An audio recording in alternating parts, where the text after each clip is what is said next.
전남 지역의 시끄러운 공천을 놓고 대선 패배 이후 민주당이 이야기했던 개혁과 반성은 결국 말잔치로 끝났다는 비판이 큽니다. 민주당 스스로 지방선거를 어렵게 만들고 있습니다. 양현승 기자의 보도입니다. 민주당 세가 워낙 강한 곳이다 보니 전남의 선거는 민주당 경선이 곧 본선으로 여겨지지만 따지고 보면 꼭 그런 건 아닙니다. 특히 단체장 선거가 그렇습니다. 전남에서 최근 12년간 치러진 3차례 지방선거에서 민주당은 무소속 후보 등에게 밀려 7, 8곳에서 패배했고 이 때문에 선거 직후 민주당 소속 시장 군수는 전체의 70%를 넘긴 적이 없습니다. 최근 3번의 선거에서 광양과 신안은 3차례 모두 민주당이 패했고 여수와 장흥, 장성은 2차례 무소속 후보가 민주당을 꺾었습니다. 선거에서 진 뒤 복당 절차를 거쳐 민주당 소속 전남의 시장 군수를 최근까지 20명으로 불렸지만 6일 지방선거를 또다시 장담하지 못하는 상황입니다.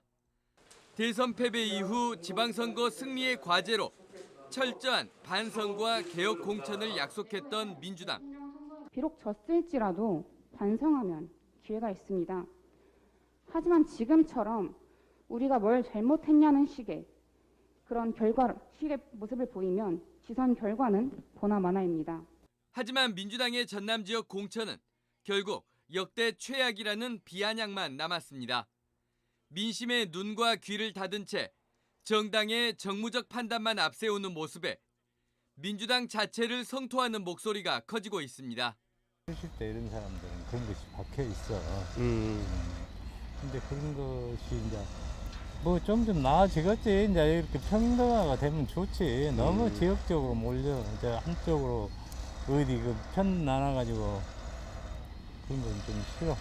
당원 명부 유출, 여론조사 조작, 끝없는 재심 신청, 이딴 고발 등의 경선 후폭풍.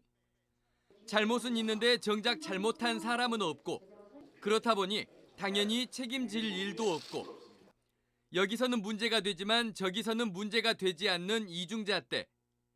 사과에 인색한 더불어민주당에 맞서 무소속 후보들의 연합 전선이 꾸려지는 등 역대 지방선거처럼 민주당에게는 결코 만만치 않은 시간이 다가오고 있습니다.